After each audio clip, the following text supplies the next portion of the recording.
Hi friends, welcome to Shamees kitchen. എല്ലാവർക്കും സുഖമാണല്ലോ. ഇന്നത്തെ നമ്മുടെ സ്പെഷ്യൽ സവാളയും തക്കാളിയും ഒന്നും വഴറ്റി സമയം കളയാതെ വളരെ രുചികരമായിട്ട് എളുപ്പത്തിൽ തയ്യാറാക്കി എടുക്കാൻ പറ്റുന്ന നല്ലൊരു അടിപൊളി ചിക്കൻ കറിയുടെ റെസിപ്പിയാണ് കേട്ടോ. അപ്പോൾ ഈ വീഡിയോ ഇഷ്ടമായാൽ ഇതൊന്ന് ലൈക്ക് ചെയ്യാനും കൂടെ തന്നെ സബ്സ്ക്രൈബ് ചെയ്യാനും ആ തൊട്ടടുത്ത് കാണുന്ന ബെല്ലൈക്കൻ്റെ ഓള് മറക്കാതെ കൂടെ ഒന്ന് പ്രസ് ചെയ്തേക്കണേ. എന്നാൽ ശരി, ഇതെങ്ങനെയാണ് തയ്യാറാക്കുന്നതെന്ന് വേഗം ഒന്ന് കണ്ടു നോക്കാം. നമ്മുടെ ഈ ചിക്കൻ കറി തയ്യാറാക്കി എടുക്കാനായിട്ട് ഞാനിപ്പോൾ ഇതുപോലെ 1 കിലോ ചിക്കൻ ഒന്ന് കഴുകി വൃത്തിയാക്കി എടുത്തിട്ടുണ്ട്. ഇനി ഇതിലേക്ക് നമുക്കൊരു മസാലക്കൂട്ട് തയ്യാറാക്കി എടുക്കണം. നമ്മുടെ ഈ മസാലക്കൂട്ട് തയ്യാറാക്കി എടുക്കാനായിട്ട് ഞാനിപ്പോൾ ഒരു മിക്സിയുടെ ജാറിന്ന് എടുത്ത് വെച്ചിട്ടുണ്ട്. ഇതിലേക്ക് നമുക്ക് ആദ്യം ചേർക്കേണ്ടത് സവാളയാണ്. അത്യാവശ്യം വലിയ സവാളയിൽ 2 സവാളയാണ് എടുത്തിട്ടുള്ളത്. ഒരു മീഡിയം സൈസ് സവാളയാണെന്നുണ്ടെങ്കിൽ ഒരു 3 വരെ നമുക്ക് എടുക്കാം. ഇനി നമുക്കിതിലേക്ക് വേണ്ടത് ഇഞ്ചിയും വെളുത്തുള്ളിയാണ്. മീഡിയം സൈസ് വലിപ്പത്തിന് ഒരു പീസ് ഇഞ്ചി എടുത്തിട്ടുണ്ട്. അതുപോലെ തന്നെ ഒരു 7-8 വെളുത്തുള്ളി അലിയും കൂടി. അത്യാവശ്യം വലിയ വെളുത്തുള്ളി അലിയിലാണ് 7 എടുത്തിട്ടുള്ളത്. അപ്പോൾ ചെറുതാണെന്നുണ്ടെങ്കിൽ കുറച്ചുകൂടി കൂടുതൽ അളവിൽ ചേർക്കാവുന്നതാണ്. ഇനി വേണ്ടത് പച്ചമുളകാണ്. ഞാനിപ്പോൾ ഒരു 5 പച്ചമുളക് എടുത്തിട്ടുണ്ട്. നമ്മുടെ എരിവിനനുസരിച്ചിട്ടുള്ള പച്ചമുളക് ചേർക്കാം. നമ്മൾ എരിവിന് വേണ്ടിയിട്ട് വേറെ മസാലകളൊന്നും ഇതിലേക്ക് ചേർക്കുന്നില്ല. അപ്പോൾ പച്ചമുളകിൻ്റെ വലുപ്പത്തിനനുസരിച്ചിട്ട് കൂട്ടുകയും കുറയ്ക്കുകയൊക്കെ ചെയ്യാവുന്നതാണ്.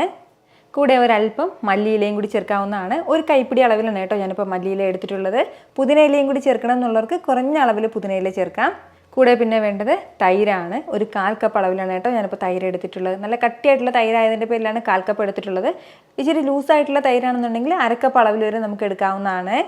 ഇനി വേണ്ടത് 1/2 ടീസ്പൂൺ മുഴുവൻ പെരിഞ്ജീരകം, 1.5 ടേബിൾ സ്പൂൺ അളവിൽ മല്ലിപ്പൊടി, കൂടെ 1/2 ടീസ്പൂൺ മഞ്ഞൾപ്പൊടി. ഇനി ഇതിലേക്ക് 1 ടീസ്പൂൺ നിറയെ തന്നെ ഉപ്പും കൂടി ചേർക്കാവുന്നതാണ്. ഉപ്പിൻ്റെ അളവ് കൂടുതൽ വേണമെന്നുണ്ടെങ്കിൽ പിന്നീട് ചേർക്കാം. അപ്പോൾ ഇത് ഇത്രയും ചേർത്തിട്ട് നല്ല സ്മൂത്ത് ആയിട്ട് തന്നെ നമുക്കൊന്ന് അരച്ചെടുക്കാം. വെള്ളം ചേർക്കേണ്ട ആവശ്യമില്ല. നമ്മുടെ ഉള്ളിയിലും അതുപോലെ തന്നെ തൈരൊക്കെ ചേർത്തിട്ടുണ്ട്. അതിൻ്റെ വെള്ളം തന്നെ ധാരാളം മതിയാവും. ഇതുപോലെ നല്ല സ്മൂത്തായിട്ട് ഞാനൊന്ന് അരച്ചെടുത്തിട്ടുണ്ട്. ഈ അരച്ചെടുത്തൊരു മസാലക്കൂട്ട് നമുക്ക് ചിക്കനിലേക്ക് ചേർക്കാവുന്നതാണ്. നമ്മുടെ മസാലക്കൂട്ട് ചേർത്തിട്ട് നല്ലതുപോലെ ഇതൊന്ന് മിക്സ് ചെയ്ത് യോജിപ്പിച്ചെടുക്കാം. ഈ ഒരു രീതിക്ക് നന്നായിട്ട് ഞാനിതൊന്ന് മിക്സ് ചെയ്തെടുത്തിട്ടുണ്ട്. ഇതുപോലെ ഒന്ന് യോജിപ്പിച്ചെടുത്ത് കഴിഞ്ഞാൽ പിന്നെ നമുക്ക് വേണ്ടത് ഇതൊരു 1/2 മണിക്കൂർ ഇങ്ങനെ ഒന്ന് റെസ്റ്റ് ചെയ്യാൻ വേണ്ടി വെക്കാം. ഒന്നുകിൽ ഫ്രിഡ്ജിൽ വെക്കാം, അല്ലാന്നുണ്ടെങ്കിൽ പുറത്ത് വെക്കാവുന്നതാണ്. 1/2 മണിക്കൂറിൽ കൂടുതൽ വെക്കുകയാണെന്നുണ്ടെങ്കിൽ ഫ്രിഡ്ജിൽ തന്നെ വെക്കണം. ഞാനിപ്പോൾ 1/2 മണിക്കൂർ മാത്രമേ റെസ്റ്റ് ചെയ്യാൻ വെക്കുന്നുള്ളൂ. 1/2 മണിക്കൂറിന് ശേഷം ഞാനിപ്പോൾ ഒരു കടായി ഒന്ന് അടുപ്പത്തേക്ക് വെച്ചിട്ടുണ്ട്. അതൊന്ന് ചൂടായി വരുമ്പോഴത്തേക്കും ഇതിലേക്ക് നമുക്ക് 2 ടേബിൾ സ്പൂൺ വെളിച്ചെണ്ണ ചേർക്കാം. എണ്ണ ഒന്ന് ചൂടായി തുടങ്ങുമ്പോഴത്തേക്കും ചെറിയൊരു പീസ് അളവിൽ കറുവാപ്പട്ടയും 3 ഗ്രാമ്പൂവും 3 ഏലക്കായ എടുത്തിട്ടുണ്ട് അതുകൂടി. അപ്പോൾ ഇതെല്ലാം ഒന്ന് ചൂടായി വരുമ്പോഴത്തേക്കും ഇതിലേക്ക് നമുക്കൊരു അല്പം കറിവേപ്പിലയും കൂടി ചേർക്കാവുന്നതാണ്. നമ്മുടെ കറിവേപ്പിലേക്ക് ഒന്ന് മുരിഞ്ഞ് കഴിയുമ്പോഴത്തേക്കും നമ്മൾ മാരിനേറ്റ് ചെയ്ത് വെച്ചിരിക്കുന്ന നമ്മുടെ ചിക്കൻ ഇതിലേക്ക് ചേർക്കാം. ആ ബൗളിലേക്ക് തന്നെ 1 കപ്പ് വെള്ളം കൂടി ചേർത്ത് നന്നായിട്ടൊന്ന് മിക്സ് ചെയ്തിട്ട് അതും കൂടി ഇതിലേക്ക് ചേർക്കാം. ഇനി നല്ല രീതിക്ക് ഇതെല്ലാം കൂടി ഒന്ന് യോജിപ്പിച്ചെടുക്കാം. എല്ലാം ചേർത്തിട്ട് നല്ലതുപോലെ ഒന്ന് യോജിപ്പിച്ചെടുത്ത് കഴിഞ്ഞാൽ പിന്നെ നമുക്ക് വേണ്ടത് ഒരു 10 മിനിറ്റ് മീഡിയം ഫ്ലെയിമിൽ വെച്ചിട്ട് ഇങ്ങനെ ഒന്ന് തിളപ്പിക്കാവുന്നതാണ്. ഞാനിപ്പോൾ ഇത് കടായിലാണ് ഇത് തയ്യാറാക്കുന്നത്. ഇതിന് പകരം നമുക്ക് കുക്കറിൽ വേണമെങ്കിൽ കുക്കറിലും ചെയ്തെടുക്കാവുന്നതാണ്. കുക്കറിലാണ് തയ്യാറാക്കുന്നതെങ്കിൽ ഇപ്പോൾ നമ്മൾ 1 കപ്പ് വെള്ളം ചേർത്തില്ലേ, അത്രയും വെള്ളം ചേർക്കരുത്. ഒരു 1/4 കപ്പ് അളവിൽ മാത്രം വെള്ളം ചേർത്താൽ മതിയാവും. കാരണം നമ്മുടെ ചിക്കനിലും തൈരിലൊക്കെ വെള്ളം ഉള്ളതാണ്. അത് തന്നെ ധാരാളം മതിയാവും. ഒരൊറ്റ വിസിൽ നമ്മൾ വേവിച്ചെടുക്കണം. ഇതിപ്പോൾ നമ്മൾ കടായിൽ തയ്യാറാക്കുന്നതിൻ്റെ പേരിൽ കുറച്ചധികം വെള്ളം ചേർക്കേണ്ടതായിട്ടുണ്ട്. എന്നാൽ ശരി, ഇതൊന്ന് അടച്ച് വെച്ച് ഒരു 10 മിനിറ്റ് ഇങ്ങനെ ഒന്ന് തിളപ്പിക്കാം ആദ്യം.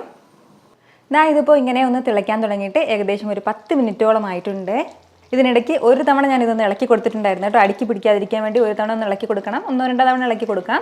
നല്ലതുപോലെ നമ്മുടെ ചിക്കൻ എല്ലാം പകുതിയിൽ കൂടുതൽ ഒന്ന് വെന്ത് കിട്ടിയിട്ടുണ്ട്. ഈ ഒരു സ്റ്റേജിൽ നമുക്കിനി ഇതിലേക്ക് ചേർക്കേണ്ടത് അത്യാവശ്യം വലിയ തക്കാളിയിൽ 1 തക്കാളി ഞാൻ എടുത്തിട്ടുണ്ട്. അധികം പുളിയുള്ള തക്കാളി ചേർക്കരുത്. ആ ഒരു തക്കാളി ഈ ഒരു സമയം ചേർക്കാം. കൂടെ ഒരു 1/2 ടീസ്പൂൺ ഗരം മസാല പൊടിച്ചതും കൂടി. അപ്പോൾ ഇത് രണ്ടും ചേർത്തിട്ട് നന്നായിട്ടൊന്ന് മിക്സ് ചെയ്ത് കൊടുക്കാം. ഇനി നമുക്ക് ഫ്ലെയിം മീഡിയത്തിൽ നിന്നും ഒരല്പം കൂടി കുറച്ച് വെക്കണം. തീരെ കുറച്ച് വെക്കണം എന്നുള്ള ആവശ്യമില്ല. ഒരല്പം കൂടി ഒന്ന് കുറച്ച് വെച്ചിട്ട് വേണം ഒരു 10 മിനിറ്റും കൂടി ഒന്ന് വേവിച്ചെടുക്കാനായിട്ട്.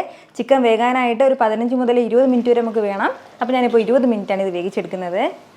കുറഞ്ഞ ഫ്ലെയിമിൽ ഇതിപ്പോൾ ഇങ്ങനെ ഒന്ന് തിളയ്ക്കാൻ തുടങ്ങിയിട്ട് ഏകദേശം ഒരു 10 മിനിറ്റും കൂടി ആയിട്ടുണ്ട്. അത്രയും സമയം കൊണ്ട് തന്നെ നല്ല സൂപ്പറായിട്ട് നമ്മുടെ ചിക്കൻ കറി റെഡി ആയിട്ടുണ്ട് കേട്ടോ. ഇനി ഇതിലേക്ക് ലാസ്റ്റ് നമുക്ക് ഇതിലേക്ക് ഒരു അല്പം കറിവേപ്പിലയും കൂടെ ചേർക്കാം.